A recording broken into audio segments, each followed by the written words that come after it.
ቅቅል ሲሰራሉ እግዚአብሔር ይቅር ይበለኝ። ቅቅሉ የተሰራው ቅቅል ውስጥ ትል ይወጣል አሉ። እድሜ ልካቸውን እስከ ጭቅቅታቸው እግራቸውን አጣምረው ጫት የሚቅሙ ግን ቢሊዮነሮች።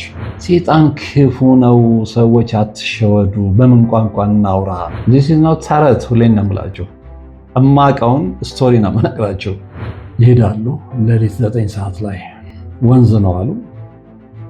በጣም ረጅም ወንዝ ነው። ልክ ወንዙ ጋር ልንደርስ በግምት 10 ሜትር አካባቢ ሲቀር እዚህ ጋር ቆም ተባሉ። አውሎ ነፋስ በሉት አለ። እያስገመገመ መጣ የማይታየኝ። በኋላ ግን ይሄ ጥላ የሆነ ነገር የለም የሰው ቅርጽ ይዞ ግን በትክክል የማትለዩት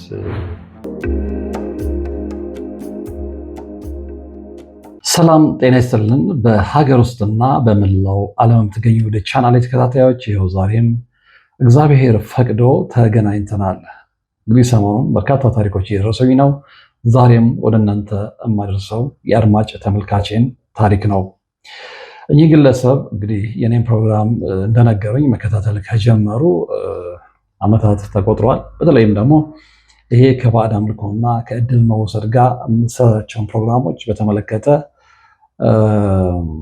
በደንብ ነው የምከታተለው ነው ያሉት። ምክንያቱም እኔ በዛ ውስጥ ስላለፍኩ ምናልባት ነው ያሉኝ። ምናልባት የኔ ታሪክ ደግሞ ምናልባትም አይደለም በእርግጠኝነት ብዙዎችን ያስተምራል ብዬ ስለማስብ አንተ እንደፈለክ አቀነባብረህ ለተመልካች አቅርበህ ነው ያሉኝ። እሳቸው እንግዲህ ራፍሊ ነው የነገሩኝ። በቃ ምን እንዳጋጠማቸው፣ ለምን እዛ መስመር ውስጥ እንደገቡ፣ ከዛ በኋላ ምን እንዳገኙ፣ ከዛ በኋላ ደግሞ ምን እንዳጡ። አሁን ብዙዎች በሰይጣን አምልኮ የተገኘ ገንዘብ ሁሌም እንደተንደላቀቁ የሚኖርበት ይመስላቸዋል። ግን መጥፊያቸው ነው። መጥፊያቸው እንደሆነ ደግሞ ከኚህ ሰው ታሪክ በደንብ መረዳት እንችላለን። እና ይዘው በእድሜ የገፉ ናቸው። ለምሳቸው እንደነገሩኝ ኦልሞስት ወደ 79 ዓመት ተጠግተዋል ብቻ ነው 79 ዓመታቸው ነው። የ7 ልጆች አባት ናቸው። 3 ወንድ 4 ሴት ልጆች አሏቸው። እና እንግዲህ ከመጀመሪያው ስንጀምር እኚህ ሰው ብዙ ቤተሰብን ለማስተዳደር ህይወትን ለመቋቋም ብቻ ሳይሆን በጣም የተንደላቀቀ ሀብታም የመሆን ፍላጎት ያደረባቸው ትዳር ከመያዛቸው በፊት ነው። በፊት ወጣትም እያሉ በጣም ሀብታም መሆን ይፈልጋሉ። ሀብታም መሆን የማይፈልግ ማንም የለም፣ በትክክለኛው መንገድ ሰርቶ ለፍቶ ከሆነ ማለት ነው። የእሳቸው ግን ለየት ያለ ነው። ከሌላው በልጦ ለመታየት፣ ከሌላው ከፍ ብሎ ለመታየት፣ በሌላው ለመፈራት፣ በሌላው ተቀባይነት ለማግኘት የማይቆፍሩት ጉድጓድ አልነበረም። እንግዲህ ብዙዎች ሀብታምነትን የሚመኙት ለምን እንደሆነ ይታወቃል። የተንደላቀቀ ህይወት ከመምራት ባሻገር ብዙዎች የእነሱ ተከታዮች እንዲሆኑ በሀብታቸው ብዙዎች እንዲፈሯቸው፣ በብዙዎች ላይ ተጽዕኖ ለማሳደር። ይሄ ነው የአብዛኛው ሰው የሀብት መጨረሻ ይሄ ነው እንጂ ከአንድ እንጀራ በላይ አይበላም፣ ከአንድ አልጋ ውጭ አይተኛም።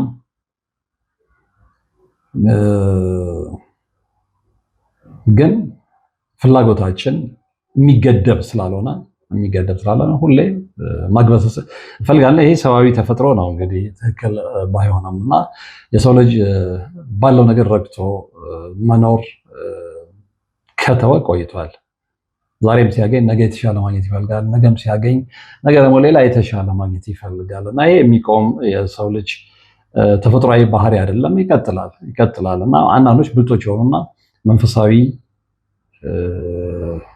እውነት የገባቸው ሰዎች ብቻ በዛ መስመር ሄዳሉ። ባላቸው ነገር በተመጠነ ነገር እግዚአብሔርን እያመሰገኑ እግዚአብሔርን ባርክልን እያሉ የሚኖሩ ሰዎች አሉ። አብዛኛውን ባለሀብት ግን ስትመለከቱት እንደዛ አይደለም። ይሄ ማለት በጣም የሚቆጠሩ እግዚአብሔርን የሚያምኑ በትክክለኛ መንገድ ሀብት ያገኙ ባለሀብቶች የሉም እያልኩ አይደለም። ወደ ባለታሪክ ልመልሳችሁ እና ትዳር ከመያዜ በፊት ወጣትም እያለሁ በቃ በጣም ሀብታም መሆን እፈልግ ነበር እና አንድ ተንኮለኛ ጓደኛ ያለኝ አሉ። እንግዲህ ተንኮለኛ ያሉበት ምክንያት የራሳቸው ምክንያት ይኖራቸዋል። ይሄ ሰው የእንትና ሀገር ሰው ነው አለኝ። መጥቀስ አስፈላጊ አይደለም፣ ዋናው ታሪኩ ነው እንጂ የእንትና ሀገር ሰው የሚለውን እዚህ ጋር እኔ ማንሳት አይኖርብኝም። እና ሀብታሙን ትፈልጋለህ አይደል? በነገራችን ላይ ይሄ ጓደኛ ሀብታም ነው አሉ። እና እኔ ለምን በቃ ሀብታም መሆን የምትፈልግ ከሆነ እኔ ሀብታም የሆንኩበትን ምክንያት ልንገርና በዛ መስመር ሄድ፣ ንገረኝ። ነገራቸው። ይዘኝ ሄድ አሉት። በጣም በሚገርም ሁኔታ የሄዱት አንድ እጅግ በጣም እንግዲህ በእነሱ አባባል በጣም አዋቂ፣ ብዙ ሰዎች የሚሄዱበት፣ ለብዙ ሰዎች ብዙ ያደረገ ለነሱ ማለት ነው።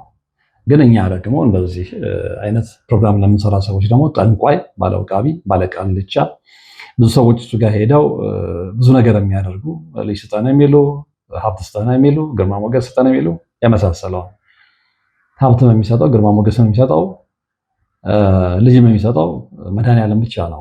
መድኃኔዓለም ብቻ ነው። ይህንን ደግሞ ለማለት ብቻ አይደለም የምለው፣ ይሄ ሪያሊቲ ስለሆነ እውነት ስለሆነ ማለት ነው። እና ብዙዎች ያንን እንዲህ ያድርገን መስመር የሳትን የማይገባን ቦታ ላይ ነው የምንሄደው። እና እኚህም ሰው ሄዱ። እዛ የተባለው ሰው ጋር ደረሱ። ብዙ ኪሎሜትሮችን አቋርጠው ነው የሄዱት። ክፍለ ሀገር ነው። ዳገት ወጥተዋል፣ ቁልቁለት ወርደዋል። እና እዛ ሰውዬ ለእንግዶች የተዘጋጀ ጎጆ ውስጥ አንድ ሳምንት አድረዋል። ተራቸው ሲደርስ ከሰውየው ጋር ይዟቸው ከሄደው ሰው ጋር ወደዚህ ወደ ጠንቋዩ አዳራሽ ገቡ። በጣም ብዙ ሰው ነው ያለው። በየተራ ነው የሚስተናገዱት። ገቡና የመጡበትን ምክንያት አስረዱ። አይ ምን ታስረዳለህ? እኛ እናውቀዋለን ተባሉ። ሀብታማውን ፈልገህ ነው? አዎ ትሆናለህ፣ ግን ከዚህ በላይ እንደገና 7 ቀን እዚህ ትቆያለህ። እሺ። ምክንያቱም ዓላማ ነው የሄዱት። ቀናቸው ደረሰ። ከዚህ ጠንቋይ ጋር ሌሊት 9 ሰዓት ኢማጂን፣ ከሌሊቱ 9 ሰዓት የምንሄድበት ቦታ አለ ተባለ። እንግዲህ ምንም ይሁን ምን ገንዘብ ለማግኘት ስለሆነ አድርግ የተባሉትን ነገር ለማድረግ ወስነው ነው የሄዱት። ይሄኛው ሰውዬ እዛው እልፍኝ ቅር ተባለ። ጓደኛ ተብዬው ማለት ነው ይዞ የሄደው ሰው። ግን ይሄ ጠንቋዩ ሰውዬና ሀብታም ለመሆን ባለታሪካችን ሀብታም ለመሆን የተነሳሱት ሰውዬ እየያዙና ይሄዳሉ። ሌሊት 9 ሰዓት ላይ ወንዝ ነው አሉ። በጣም ረጅም ወንዝ ነው። ልክ ወንዙ ጋር ልንደርስ በግምት 10 ሜትር አካባቢ ሲቀር እዚህ ጋር ቆም ተባሉ። ቆሙ። ከዚህ በኋላ ግን የልብ ምታቸው መጨመሩ አልቀረም። ምን ሊሆን ነው እንግዲህ 9 ሰዓት ነው ከሌሊቱ። ወንዝ ዳር ነው የቆሙት 10 ሜትር ርቀት አካባቢ። ከዛ ይሄኛው ሰውዬ ተጠጋ ይዟቸው ሄደው እና የሆነ ነገር አልጎመጎመ ነው የሚሉት። ያው እንግዲህ አጋንንትን የሚጠራበት ድግምት ነው፣ ሌላ ምንም ሊሆን አይችልም። እኔ እንደዛ ነው የምንረዳው። ከዛ በኋላ በጣም በሚገርም ሁኔታ አውሎ ነፋስ በሉት አለ እያስገመገመ መጣ የማይታየኝ። በኋላ ግን ይሄ ጥላ የሆነ ነገር የለም የሰው ቅርጽ ይዞ ግን በትክክል የማትለዩት አካላዊ ማንነት እያልጎመገመ ከሰውዬው ጋር ማውራት ጀመረ። የሚያወሩት ይሰማኛል አሉ በጣም በሚገርም ሁኔታ። እና በቃ ሼክ ማድረግ ጀመርኩኝ። የተቀመጥኩበት ቆሜ ነበር፣ ቁጭ አልኩኝ አሉ። በጣም በሚገርም ሁኔታ ያኛው አካል አጋንንቱ ነው፣ ሌላ ምንም አይደለም። ያኛው አካል ለዚህኛው ሰውዬ እኔን ይዞ የሄደው ሰውዬ በጣም በቁጣ ነበር ሲናገር የነበረው። ይህንን ማን ይዘህብን አለ። ዛሬ በእኛ ተጠቅሞ በእኛ ተገልግሎ የሚፈልገውን ካገኘ በኋላ እንደሚከዳን እናውቃለን። እንደዚህ አይነት ሰው ለምንድን ነው ይዘንብን የምትመጣበት? በቃ ጓል አሉ እርሳቸው ቋንቋ ማለት ነው። የአራዳ ልጆች ቋንቋ ጓ ነው አይደለም። በቃ በጣም እንትን አለ፣ አልጎመጎመ። ይሄኛው ሰውዬ ይከራከራል፣ እኔ አሳምነዋለሁ ይላል። ግድ የለም ከዚህ በኋላ እኛን አይከዳንም ነው። እኛንን አንተ ነው የምታውቀው። አንድ ቀን እኛን ትቶ ነው ይሄዳል።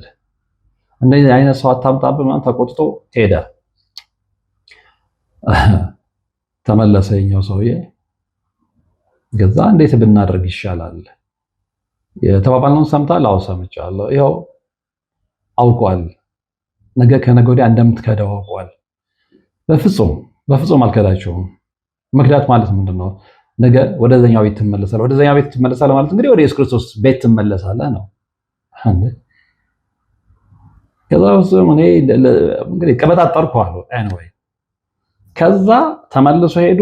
እንደገና 2 ቀን 3 ቀን ደጅ ጠንተው እዛው ቦታ ላይ ተመላልሰው ከሌሊቱ 9 ሰዓት ላይ ያኛው አካል ወይም ደግሞ አጋንንቱ ኦልሞስት ወደ መለሳለስ ደረሰ። በጣም አንዳንድ ጊዜ እንደዚህ አይነት ታሪኮች መስማት በራሱ ቢያናድድም ያስቃል። የሚያስቅ ፓርት ስላለው ማለት ነው። እንግዲህ አጋንንትን አባብላችሁ ጉቦ ከፍላችሁ እንደሰው ተለማምጣችሁ ቃል ገብታችሁ ስታባብሉት የሌለውን ነገር ሊሰጣችሁ ማለት ነው። ከዛ በሶስተኛው ነው 3 ቀን ተመላለሰን፣ 4ኛው ቀን ላይ ተስማማ። ከዛ ምንድን ነው የምትፈልገው ተባልኩ። እንግዲህ አጋንንቱ ይዞት ለሄደው ሰውዬ ይናገራል። ይዞት የሄደው ጠንቋይ ለዚህ ሰውዬ ይናገራል። ምንድን ነው የምትፈልገው? ሀብት። ማለት ሀብት እንዴ የምናደርገውን ታደርጋለህ፣ ምን ጠይቅን ታደርጋለህ። እሺ ፍቃደኛ ነህ? አዎ። ይሄንን ሁሉ ስናገር ግን የሚገርማችሁ ታዘዥም ስለነበረ እንደዚህ አዘቅዝቄ ድምፁን ከሰማ በኋላ መልስ እሰጣለሁ እንጂ ቀና ብዬ አጋንንቱን እንዳልተፈቀደልኝም በፍጹም ቀና ብለህ እንዳትመለከት፣ የምትጠይቀውን ጥያቄ ብቻ በአግባቡ መልስ ስጥ ነው የተባሉት። ያንን አሉ። ለመጀመሪያ ጊዜ በነጋታው ጥቁር ፍየል፣ ጥቁር ዶሮ ይዞ እንዲመጣና ወንዙ ጋር አርዶ ወንዙ እንዲጨምር ታዘዘ፣ የደም ግብር። ስለዚህ ገጠር ነው። ጥቁር ፍየል ተፈለገ ተገዛ፣ ጥቁር ዶሮ ተፈለገ ተገዛ፣ ታረደ፣ በተባለው ቀን ተሰጠ፣ ተመለሱ። ከዛ ላይ በጣም በሚገርም ሁኔታ ነገሮች እየተቀየሩ መጥተዋል። ትንሽ የምግብ ቤት ነበረችኝ። ከዛ በኋላ ደንበኛ እየበዛ መጣ፣ ቦታ እየጠበበ መጣ። ልክ ያ ሲሆን ማስፋፋት ስለነበረብኝ ሌላ ጊዜ ሄጄ ቀበሌ መታወቂያ ለማውጣት የማይሳካልኝ ሰውዬ የቦታ ማስፋፊያ ስጠይቅን ወዲያውኑ ይሰጠኛል። ለጊዜው ይኸውላችሁ አሁን እዚህ ጋር በደንብ እንድታሰብሩና እንድትጠነቀቁ ያለው ለጊዜው የሆኑ ነገሮች ሊሳካላችሁ ይችላል። አጋንንት ምድራዊ ስልጣን ተሰጥቶታል። የሱ የሆነ ነፍሳቶችን ለመቆጣጠር ምድራዊ ስልጣን ተሰጥቶታል። ነገር ግን የሚዘልቅ አይደለም። ብዙ ሰው የሚሸወደው በዛ ነው። ሀብት ለጊዜው ሲያገኝ፣ ንብረት ሲያገኝ፣ ፎቅ ሲገነባ፣ መኪና ሲገዛ፣ ምናምን ብር ሲያከማች ሁሌም በዛ መልኩ የሚቀጥል ይመስላል። ነው አይደለም። ከየት አምጥቶ የሚሰጥህ? ከአንዱ ሰልቦ ለአንዱ ይሄ ማለት እኮ ነው። ከአንዱ ወስዶ ለአንዱ በራስህ ነገር ነው የሚሸቅጥብህ ሰው። ከዛ ጋር ማን ይቻለኝ የተስፋፋ መጣ። ሲሄድ ማንም የከለከለኝ የለም። ተሰጠኝ፣ ቦታዬን አስፋፋው። ከዛ በኋላ ምድር የነበረውን G+ ምናምን አድርጌ የሰራው ላይም ታችም ምግብ ቤት፣ ስጋ ቤት ተከፈተ። መጠጥ እንደ ልብ ይጠጣል። ከዛ ሌሎች ቢዝነሶችን መከፈት ጀመሩ። የተለያየ ቦታ ላይ ገንዘብ እየመጣ ነው። ከዛ በቃ ሙሉ በሙሉ አድርጌ የተባልኩትን አደርጋለሁ እና የሆነ ታይም ተሰጥቷቸዋል እና በዚህ ቀን ይሄን ጊዜ ያጠንቋዩ ይሄን እንግዲህ ከጋንንቱ ጋር ኮንቨርሴሽን ካደረጉ በኋላ ነው በዚህ ጊዜ ይሄን ይዘህ ትመጣለህ። ስለዚህ ያችን ታይም አላሳልፍም አሉ። ያን ሰዓት አላሳልፍም፣ ይዤ እሄዳለሁ።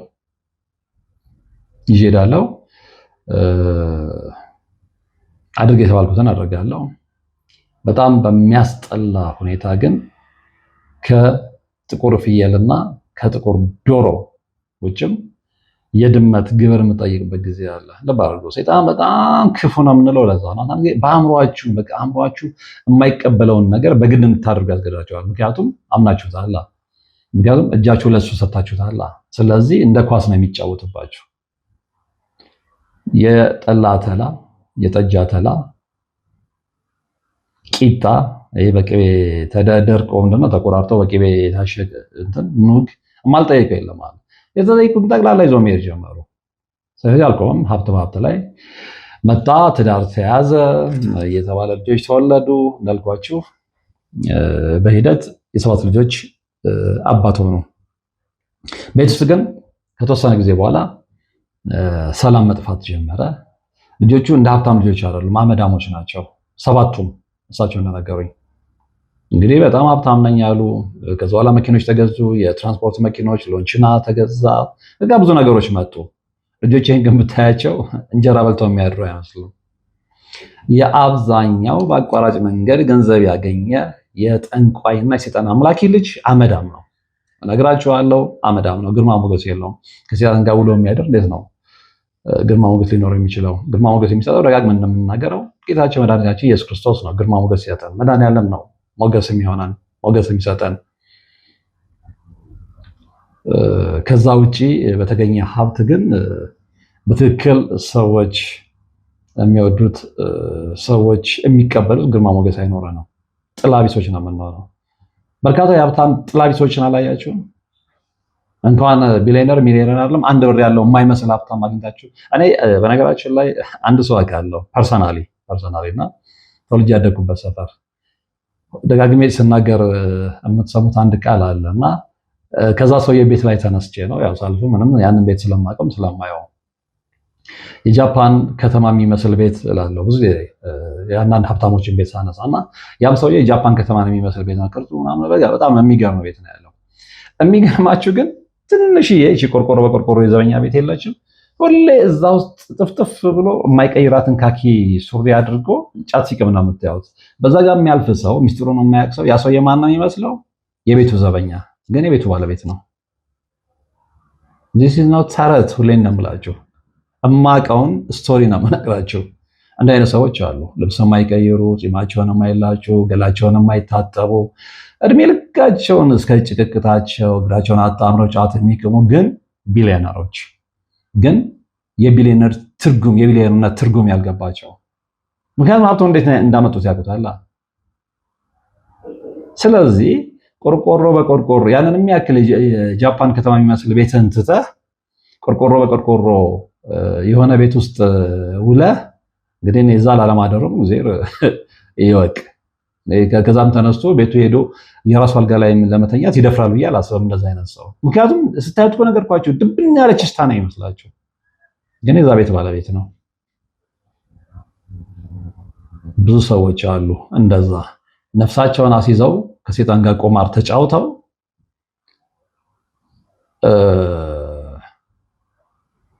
ማሳየት ብቻ አይደለም ነፍሳቸውን አሳልፈው ለሲኦል ሰጠው እንዲህ አይነት ቤት ከሰሩ በኋላ ብዙ ንብረት ብዙ ገንዘብ ምናምን ከያዙ በኋላ ቁጭ ብለው የማይቀይሩትን ልብስ ለብሰው ጫት ሲቅሙ የሚውሉ ሰዎች አሉ። ግን ሀብታሞች ደግሞ በሽታ ጓደኛቸው ነው። እና ሰዎች ሁሌ ጨጓራ በሽታ፣ ራስ መታት፣ ስኳር፣ ደም ግፊት ምናምን ኢትስ ኮመን። ይሄ ሰውዬው ሁሌ እገሌ እንትን እኮ ነው ደም ግፊቱ ተነስቶ ዛሬ ሆስፒታል ገባ። ሆስፒታል ካልገባና ወይ በስኳር ወይ በደም ግፊቱ ሆስፒታል ካልሆነና ቤቱ ከሆነ እዛች ቤት ውስጥ አታጡትም። ይሄ አሁን እኔ ስለማይገባኝ ነው ይቅርታ አድርጉልኝ። አሁን ይሄ ሀብታምነት ነው ወይ ምንድነው? ከዚህ እውነት ከነዚህ አይነት ሀብታምነት ጀርባ ምንድነው? በቃ ምንድነው አድቫንቴጁ? በገንዘቤ ካልተጠቀምኩኝ፣ ሌሎችን ካልረዳሁበት፣ ልጆቼን ካላስተማርኩበት፣ ወገኖቼን ካልደገፍኩበት፣ የሚጠቅም ነገር ካልሰራሁበት ቁጭ ብዬ አንድ ክፍል ውስጥ እንደዛ ሞል ከሆነ ሁሌ ጠርዙ የተቀዳደደ የአደፈ ጃኬትና ካኪ ለብሼ እዛ ውስጥ ሞል ከሆነ ሀብታምነት አፍንጫ ይወጣል። አንዳንዱ ሰው ለምን ሀብታም መሆን እንደሚፈልግ እንኳን አያውቅም። ሊያውም ደግሞ ነፍስን የሚያክል ነገር ለሰይጣን ሰጥቶ ለሲኦል ገብረው ማለት ነው። እንደ አይነት ሰዎች አሉ። ወደ ባለ ታሪካችን ልመልሳችሁና እኛም ሰውዬ እንግዲህ በቃ በዛ አይነት ሁኔታ እንትን ሲሉ እየቀጠሉ እያሉ ቤት ውስጥ ግን በቃ አንዳንድ ጊዜ ነገሮች እየተቀየሩ መምጣት ጀመሩ። ምንድነው ቢዝነሱ እየበዛ ሲመጣ፣ ሀብቱ እየበዛ ሲመጣ ጭምን ያደርገኛል ወደሚል ትምክህት መጡ ማለት ነው። ማንን? ያንን ምድራዊ ጊዜያዊ ሀብት የሰጣቸው አጋንንት በፊትም እሱ ታውቆታል። ይህ ሰው ይከዳናል ለምን ይዘብኝ መጣህ ብለውት ነበር ያንን ጠንቋይ እና በቃ ምን ያመጣል። ሌላው ደግሞ በኋላ እሳቸው እንደገባቸው አጋንንቱ የተቆጣውና የተናደደው ለምንድን ነው? እኚህ ሰውዬ በሚያገኙት እንግዲህ ሀብት አግኝተዋል ምናምን ከዛ ላይ ገብርኤልን መዘከር፣ ሚካኤልን መዘከር ምናምን ጀመሩ። ከዚህ በፊትም ታሪክ ሰራ ነግሬያቸዋለሁ። ብዙዎቹ እንደዛ ያደርጋሉ። ስለሚፈሩም ነው።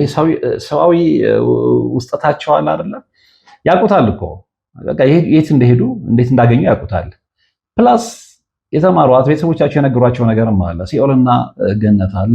እግዚአብሔርን የከዳ ሲኦል ይገባል፣ ሴጣንን ያመለከ እንዲሆናል የሚለው ነገር ውስጣቸው ስላለ በእንትን ላይ ናቸው። ይሄ 50-50 የለም። ስለዚህ እግዚአብሔርን ማስቀየም አይፈልጉም። እዛ ጋር ሀብቱንም ማጣት አይፈልጉም። ስለዚህ ይዋጅ ሲጫወቱ ለንስሐ ሞት ሳይበቁ ድንገት ሞት ይወስዳቸውና ሁሉ ነገር እዛ ጋር ይጠናቀቃል። ለዚህም ነው ለንስሐ ሞት ሳትበቁ አትሙቱ የሚባለው። ሞት በቀነ ቀጠሮ አይመጣም። አሁን ብዙዎች የሚሸወዱት በዛ ነው። ንስሐ ግቡ ስትሏቸው አይ ገና ምን አይቼ ነገ ከነገ ወዲያ እገባለሁ እንዲህ ከቤት ወጥተህ ወደ ስራ ሄደህ እስክትመለስ ህይወት ዋስትና የላትም።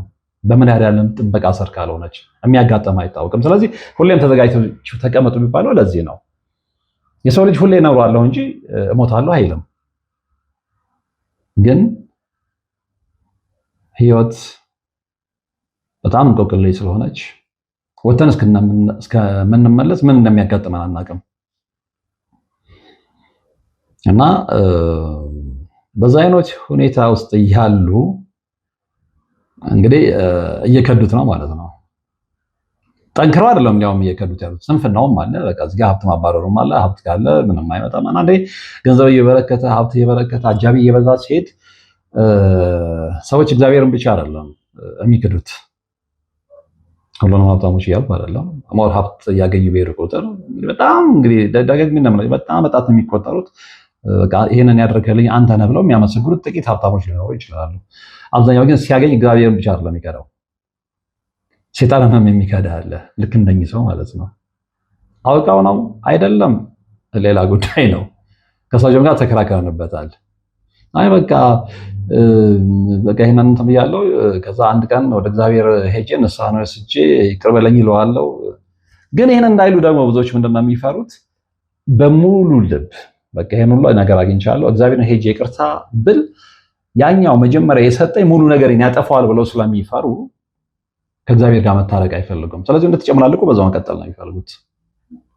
አናኝም ሰው እየወላወሉ ሲሄዱ የነበረው ነገር እንደገና እየቀነሰ እያሽቆለቆለ መምጣት ጀመረ። የታየው ምልክት ምንድነው? ምግብ ቤት ውስጥ ቅቅል ሲሰራሉ እግዚአብሔር ይቅር ይበለኝ፣ ቅቅሉ የተሰራው ቅቅል ውስጥ ትል ይወጣል አሉ። ስለዚህ ይሄንን እኮ ነው ያላችሁ እምላችሁ፣ ይሄንን ነው። ሴጣን ክፉ ነው። ሰዎች አትሸወዱ። በምን ቋንቋ እናውራ? ለጊዜ የሰጣችሁ ይመስላችኋል እንጂ ነው አይደለም። ከዛ የተሰራ ሙሉ ድስቶት መደፋት ጀመረ። ሰዎች ያንን ነገር ሲመለከቱ አረ እዛ ቤት ማንገባም ማለት ጀመሩ። ስለዚህ ሰው በሰው ላይ ይጋፋ የነበረው ያ ቤት የቢምቢ መጫወቻ ሆነ። ቢምቢ ነው ዝም ማለት። ከዛ እንደዛ ያምር የነበረ ቤት እየወየበ ግድግዳው ቀለሙ እንደዛ አይነት ቤቶች አጋጥመዋቸው አይቆም። እዚህ ብቻ አይደለም፣ እኔ ክፍለ ሀገርም በቅርብ ርቀትም ማያቸው የገጠር ከተሞችም ላይ ብዙ ማቃቸው ታሪኮችም አሉ፣ ያዩዋቸው ነገሮች አሉ። በጣም አውትሻን ነው፣ በጣም የከተማው ኮከብ ሆቴል ነው ምናምን ብላችሁ አይታችሁት መታችሁ ምናልባት ከዓመት በኋላ እንደገና በስራ ጉዳይ ደግሞ ዘመድ ለመጠየቅ እዛ ቦታ ላይ ስትሄዱ ያንተን ውይም ባልኩ እንዴ ይሄ እሱ ነው እስክትሉ ድረስ። ምክንያቱም በሴጣን አምልኮ የሚመጣ ገንዘብ፣ ሀብት መጨረሻው ይሄ ነው ለሚሰማ ማለት ነው። ስለዚህ የእኚህም ሰውዬ ሀብት በዚህ አይነት ሁኔታ እየቀነሰ ሲመጣ ሀብቱ ብቻ አይደለም፣ ልክ ሀብቱ ሲጠፋ ደግሞ ቤተሰብም መባላት ጀመረ። ልጆች በፊት ተሰባስበው ያጠኑ ይነጋገሩ እንደ ወንድምና እህት ይተያዩ የነበሩ ሰዎች ጠላቶች ሆኑ። ምንድነው ምክንያቱ? ማንም እንዲህ ነው ብሎ ሊነግራቸው አይችልም። ግን ሲነጋ የጀመሩ እስከ ማታ ድረስ አምባጓሮ ላይ ናቸው። ትምህርት ቤት ሄደው ከትምህርት ቤት መልስም አምባጓሮ ላይ ናቸው። ሚስትና ባል መነጋገርና መግባባት የሚሳናቸው ደረጃ ላይ ደረሱ። ከዛ በኋላ እኚህ ሰው ግራ መጋባት ጀመሩ። ተመልሰው እዛ ቦታ ላይ መሄዱን አልጠሉትም። ሄዱ ከዚህ ከጓደኛቸው ጋር። ጓደኛቸው ምንድነው ያላቸው? በፊትም ነገር ያለው አትከዳም ተባብለን ነበረ፣ ቃል የተገባባ ነው። ግን ያንን ስላደረግ አሁን አላቅም ተመለሰን ብንሄድ ይቅርታ ያደርግላል አያደርግልም አላቅም። ግድ የለም በቃ ለመጨረሻ ጊዜ ደሌል ሞክሪሉና ይሄዳሉ። ሲሄዱ ሴጣኑ አይደለም እዛም አልደረሱም፣ ጠንቋዩ ነው ካጠገቤ ዞር በላይ ያላቸው። ለካ ይዞ የሚሄደውም ጠንቋይ ይሄ ሰው እዚህ ጋር በሴጣኑ አመለካከት ወይም ደግሞ በአጋንንቱ አመለካከት ስተት ሲሰራ ማለት ልቡ ወደ እግዚአብሔር ማድመጥ ዘንበል ሲፈልግ እሱን ሲተው እሱን ሲንቅ አይ በቃ ነገ ከነገ ወዲያ እግዚአብሔርን ይቅርታ ጠይቄ ንስሐ እገባለሁ የሚለው ሐሳብ ወደ ውስጡ ሲመጣ ስለሚታወቀው እንደዚህ አይነት ሰው ይዘህ መተህ አስከድተናል ብሎ ያኛውንም ይቀጠዋል። ስለዚህ ይሄንን ስላልፈለገ ስለተባለም ስለተቀጣም ካጠገብ ዞር ካጠገብ ብሎ ነው ያባረራቸው። አሁን ትልቁ ነጥብ ምንድነው? ለሌሎቻችሁም ትምህርት የሚሆነው ወስናችሁ በቃ ለአንዴና ለመጨረሻ ጊዜ ሀብቱም ከሄደ ይሂድ፣ የመጣውን በምን መንገድ እንደሆነ ስለሚታወቅ ከስክራች መድኃኒዓለም ይዤ እነሳለሁ። እንደገና በቃ በንጹህ ጉልበቴ አመጣለሁ ብላችሁ መወሰን አለባችሁ። ካልወሰናችሁ ግን ሁለት ቦታ ላይ እዚህ ጋር ንብረቴ ይጠፋል፣ ስለዚህ ወደ እግዚአብሔር ከሄድኩኝ ያኛ ይቆጣያል ምትል ከሆነ እድሜ ልክህን ዥዋዥዌ ስትጫወት ነው የምትኖረው። እኚህም ሰውዬ እንደዛ ነው የሆኑት። ከዛ ተባረሩ፣ መጡ፣ ጠንቋይ አባረራቸው፣ መጡ። ቤት ውስጥ ጦርነቱ እንደቀጠለ ነው። ሀብቱ ደግሞ የበለጠ ኪሳራ ውስጥ እየገባ ነው። እንደውም ዕዳ በዕዳ ሁሉ መሆን ጀመሩ። ሴጣን ያመለከ መጨረሻ ላይ በዕዳ ነው የሚጨማለቀው፣ ዕዳ ውስጥ ነው የሚገባው። ነገሮች በጣም እየተባባሱ ሲመጡ ጨነቃቸው። የበለጠ ደግሞ ራስ ምታት የሆነባቸው ሁለቱ ልጆቻቸው ከቤት ወጡ፣ የት እንደሄዱ እንኳን ሳይታወቅ። በኋላ ላይ ግን ጎዳና ተዳዳሪ ሆነው የተገኙት። ይኸውላችሁ ባዕድ አምልኮ ውስጥ ያለ በጨለማ የሚያመልክ በሰይጣን የሚያመልክ ቤተሰብ ፈልጉና ራሳችሁ ጥናት አድርጉ። ከዛ ውስጥ ቢያንስ አንድ ልጅ ጎዳና ተዳዳሪ ነው። ብዙ የጎዳና ልጆችን ዝም ብላችሁ ጠርታችሁ የቤተሰባቸውን ሕይወት ብትጠይቋቸው ወይ ከጨሌ አምልኮ ወይ ከመጭሳ ይሄ ጥንቁልና ምናምን አምልኮ ይሄ የዛር መንፈስ ምናምን አምጣጣ ካለበት ቤተሰብ የተገኙ ናቸው። እንዲህ ነው ሰይጣን የሚጫወትባችሁ። ከዛ ዳው ሲበዛ ምን ሲል እኚህ ሰውዬ መወሰን እንዳለባቸው አወቁ። ከዛ ሀብታም ከተባለውና ወደ ጠንቋይ ቤት ይዟቸው ከሄደው ሰውዬ ጋር ያላቸው ግንኙነት ቆመ። ሲኖራችሁ ነው ሁሉም እንትን የሚላቸው።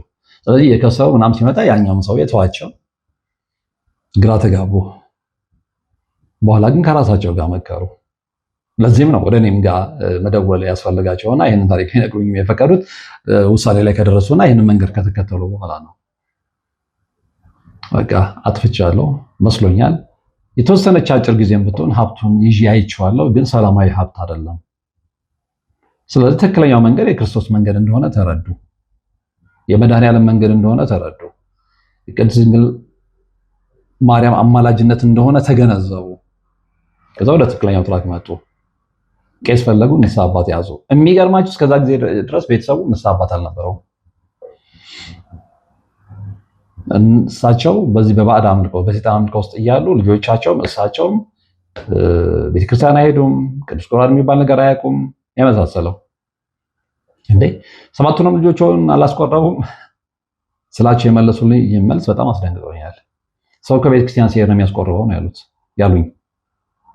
ከዛ በኋላ እንደገና ቄስ ፈልገው ንስሐ አባት ያዙ። ታሪክ አሁን ለኔ የነገሩኝ ታሪክ ነገሯቸው።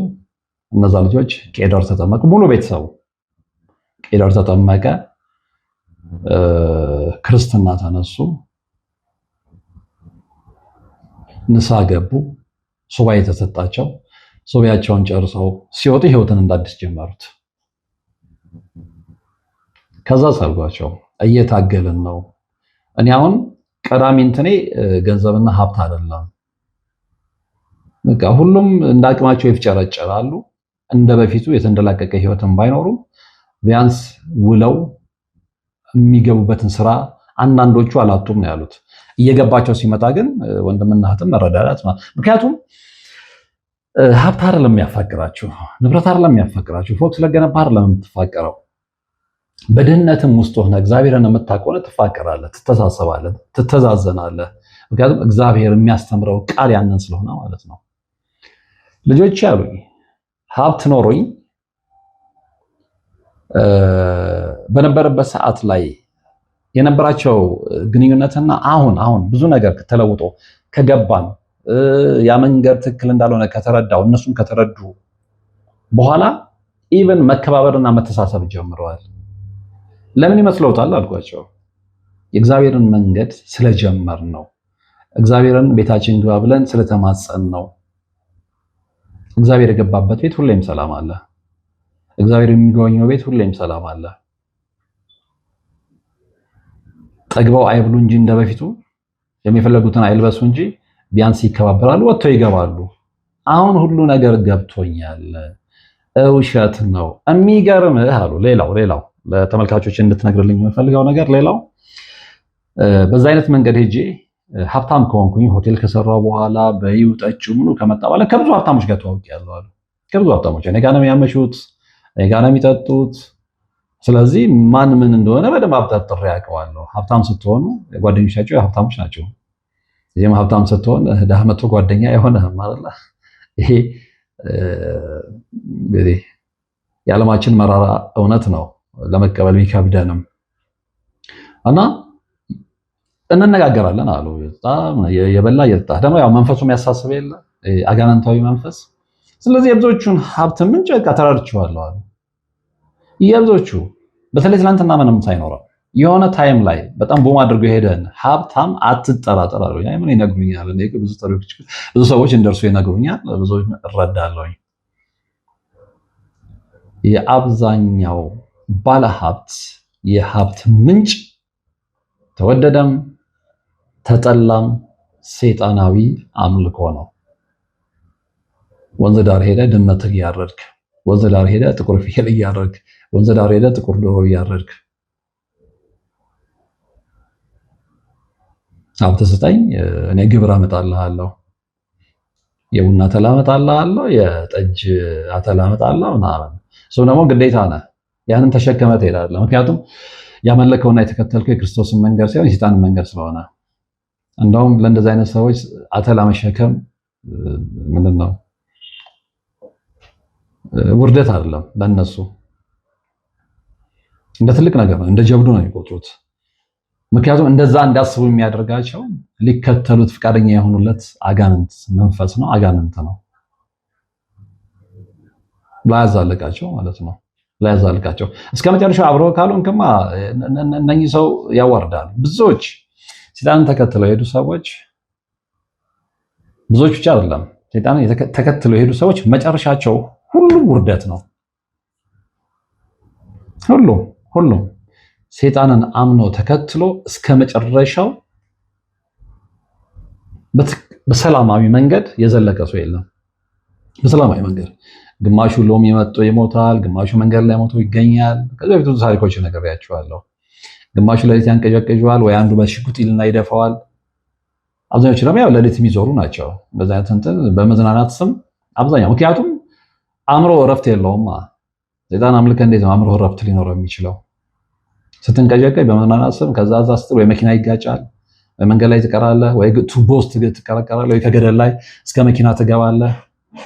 ምክንያቱም ይዘህ የመጣኸው መንገድ ጤናማ ስላልሆነ ማለት ነው። እና የሰው ያንን ሁሉ ነገር ካጡ በኋላ የክርስቶስን መንገድ ሲከተሉ ግን ለጊዜው ሀብታቸው እንደ በፊቱ ባይሆንም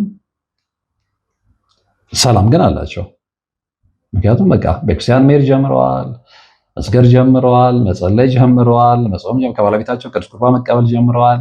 ልጆቻቸው መንፈሳዊ ሕይወትን በደንብ አጥብቀው መያዝ ጀምረዋል። ምክንያቱም ያኛውንም ሕይወት አይተውታል ከቤተሰባቸው ጋር ከአባታቸው ጋር። አባታቸው ሰይጣን አምልኮ ገንዘብ እንዳመጣ ያውቃሉ። መጠቋቀሚያ ሁሉ ሆነው ነበር የሆነ ሰዓት ላይ። ያ ደግሞ ሳይኮሎጂካሊ ምን ያህል እንደሚጎዳ ሰው ያውቃል። እንዴት ብለን ንብረት እናመጣ ተገበያ ያለው ሰው እንደው ፊት ለፊት ይሄን ነገር እንጂ በአበሻዊ ይሉኝታ ያውቀዋል። እንደ ገሌኮ ምን የጠንቋይ ልጅ አለ የሰይጣን አምልኮ አይደለ አባቱ ጋር ሄዷል እንደ ይሄን ሁሉ ንብረት የሰበሰበው ይጠቋቋማል ጎረቤት። ስለዚህ ይሄ ልጆቹ ላይ የሚያሳድረው ተጽዕኖ አሰቡት። ነገር ግን አሁን ያንን ሁሉ ከላያቸው ላይ አውልቀው ጥለው ወደ ትክክለኛው መንገድ በንስሐ ከመጡ በኋላ ልጆቹ እንደውም ከቤተሰቡ ይልቅ በጣም ስትሪክት ሆነዋል አሉ። ምክንያቱም ተጎድተዋል። እኔ ሰይጣንን በማምለኬ ሰይጣንን አምልኬ ባመጣሁት ሀብት እነሱን በማኖሬ እነሱን በማብላቴ በማጠጣቴ እነሱም ላይ ተጽዕኖ አድሯል። ምክንያቱም በንጽህና የመጣ ገንዘብ ስላልሆነ ያንን ስላዩት አሁን ይሄኛው መንገድ ከተከተልኩ በኋላ የበለጠ ደግሞ የክርስቶስ መንገድ ሲገባቸው ሲሪየስ የሆኑት እነሱ ናቸው። ግን አብዛኛው ሀብታም ይቅርታ አድርግልኝና ምናልባት በጣት የሚቆጠሩ እኔ ሁሌ እንደምለው በጣት የሚቆጠሩ በእውነተኛ መንገድ ሰርተው ለፍተው ሀብት ያፈሩ ባለሀብቶች አብዛኛውን ነው የምልህ። አብዛኛው ግን የሀብቱ ሚስጥር፣ የፎቁ ሚስጥር፣ የመኪናው ሚስጥር፣ የብዙ ቢሊዮንና ሚሊዮነሮች ገንዘብ ሚስጥር ሰይጣናዊ አምልኮ ነው። የማውቀውን ነው የምነግርህ፣ ያየሁትን ነው የምነግርህ፣ እኔም ያለፍኩበትን መንገድ ነው የምነግርህ። ግን አያዛልቅም፣ ግን መጨረሻው አያምርም። ስለዚህ ይሄ የኔ ህይወት እኔ ያለፍኩበት ህይወት አእምሮ ላለው ሰው ሊያስተምር ይችላል። አዎ እደግምልዎታለሁ፣ እርሱ ያሉትን አእምሮ ላለው ሰው እኛ ስንጮህ እንኳን ተቀብሎ ተግባራዊ ሊያደርግ ይቅርና የሚያላግጣል አልኳቸው። ያለው የሚሰጡ አስተያየቶችን ሁሉ ምክንያቱም የኔንም የመምህር ተስፋዬንም የነ ቀሲስ ሄኖክ ተፈራ የመምህር ግርማን እንዲሁም ደግሞ የአብይ ይልማንን እና ዴይ ሰቨንንም እንደሚከታተሉ ነግሮኛል። ተመሳሳይ ይዘት ያላቸውን ፕሮግራሞች ይከታተላሉ። ብዙ ነገር ተምሬያለሁ አያለሁ። ሁላችሁም እንደሚሰጠው ኮሜንት አያለሁ። ግን ኮሜንት አይረብሻቸው አሉ። እኔ ኮሜንት ረብሾኝ አያውቅም በግሌ። ሌሎችም ባልደረቦች እንደማይረብሻቸው እርግጠኛ ነኝ። እናወራለን፣ በተለይ ሀገር ውስጥ ካሉት ጋር ማለት ነው። በኮሜንት የሚረበሽ የለም። በኮሜንት የሚረበሽ ፕሮግራምም አይጀምርም ሲጀመር። ምክንያቱም 100 ሰው ከተመለከተ 100 ሰው እንዲያጨበጭብልህ አትጠብቅም። ከ100 ውስጥ የሚቃወምህ ሊኖር ይችላል።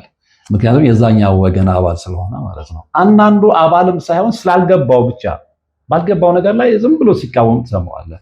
ልቦና ይስጠው ትለና ታርፋለህ። አንድ ቀን የሆነ ነገር ጓ ሲያደርገው ይመጣል እናንተ ቤት ወደ መስመሩ ይገባል። እስከዛ በትዕግስት እግዚአብሔርን የለመንክለት ልቦና ይስጠው እያልክ አንተ በስርዓት ትቀጥላለህ። አንድም ይሁን ሁለት ነፍስ ታተርፋለህ። አንድም ይሁን ሁለት ነፍስ ታድናለህ። የፕሮግራሙ ዓላማ ያ ስለሆነ ማለት ነው።